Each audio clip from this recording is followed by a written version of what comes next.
રાણપુરના ઉમરાળા ગામે મંત્રી પરસોત્તમભાઈ સોલંકીએ હુંકાર કર્યો। તમારો સાવજ હજી જીવે છે, સારાને ખાઈ જશે તેવી વાત કરી। બહેન દીકરીઓની આડે આવનારને છોડીશ નહીં તેવો પડકાર પણ ફેંક્યો। ઘણા લોકો કહે છે તમે બહુ રાજકારણ કરો છો, જો રાજકારણ કરવું હોત તો આજે મુખ્યમંત્રી હોત તેવી તેમણે વાત કરી। તેમણે સાથે એ પણ કહ્યું કે હું જીવીશ ત્યાં સુધી કોળી સમાજના રખોપા કરીશ। ભાઈ બાપા કરતા આવડતું નથી, ફાવે તો રાખો નહીતર સીતારામ। समूह लग्न कार्यक्रम में मंत्री कुंवरजीभाई बावळिया सहित आगेवानो हाजर था। ते समय तेमणे आवी बात करी।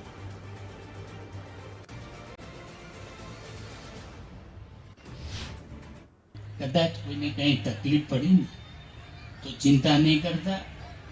आ तमारा हावज छे ने हारे आनंद खाई जाए। हूँ कहतो नहीं पण करीने देखाडुं अने तमने भगवान करे कोई तकलीफ ना आवे।